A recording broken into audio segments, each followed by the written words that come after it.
Welcome to view point. ఎండలు మండిపోతున్నాయి. వేసవిలో రోజు రోజుకి ఉష్ణోగ్రతలు పెరిగిపోతున్నాయి. మండిపోయే వేసవి కాలంలో మన శరీరానికి పుచ్చకాయ ఒక వరం లాంటిది. పుచ్చకాయలో 90%కి పైగా నీరు ఉంటుంది. అదనంగా ఇందులో potassium, riboflavin, iron, calcium, zinc, fibre, niacin, iron, విటమిన్లు ఏ, బి, సి, లైకోపిన్ వంటి పోషకాలు ఉంటాయి. పుచ్చకాయ తినడం వల్ల గుండెకి మేలు జరుగుతుంది. పుచ్చకాయలో 40% ఎక్కువ లైకోపిన్ ఉంటుంది. ఇది చర్మానికి కూడా మేలు చేస్తుందని నిపుణులు వివరించారు. పుచ్చకాయ తినడం వల్ల కలిగే లాభాలేంటి, ఎవరు తినకూడదు, షుగర్ ఉన్నవారు తినొచ్చా లేదా అన్న పూర్తి వివరాలు తెలుసుకుందాం. శరీరానికి అద్భుతమైన హైడ్రేషన్ పోషకాలు అందించడంలో పుచ్చకాయ సహాయపడుతుంది. ఇది మండే ఎండాకాలంలో మంచి ఎంపిక.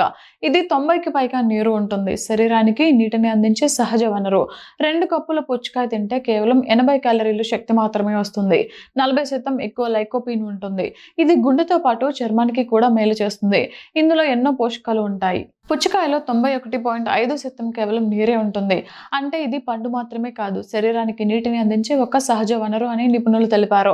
2 కప్పుల పుచ్చకాయ తింటే కేవలం 80 క్యాలరీల శక్తి మాత్రమే వస్తుంది. పుచ్చకాయలో విటమిన్ సి, ఏ, పొటాషియం, మెగ్నీషియం వంటి ముఖ్యమైన ఖనిజాలు పుష్కలంగా ఉన్నాయి. ఇది డీహైడ్రేషన్ బారి నుంచి కాపాడడంలో సహాయపడుతుంది. పుచ్చకాయలో అమినో యాసిడ్ ఎల్-సిట్రలైన్ అధికంగా ఉంటుంది. అది శరీరంలోకి వెళ్ళాక నైట్రిక్ ఆక్సైడ్ ఉత్పత్తికి సహాయపడుతుంది. ఇది రక్తనాళాలని రిలాక్స్ చేస్తుంది. దీంతో రక్త ప్రసరణ సాఫీగా జరిగి బీపీ తగ్గుతుంది.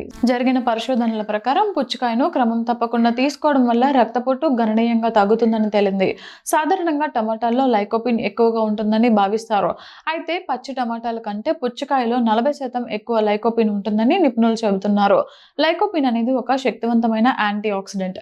ఇది శరీరంలో వాపుల్ని తగ్గించడమే కాకుండా వేసవిలో ఎండ వల్ల చర్మం దెబ్బతినకుండా కొంతవరకు రక్షణ కల్పిస్తుంది.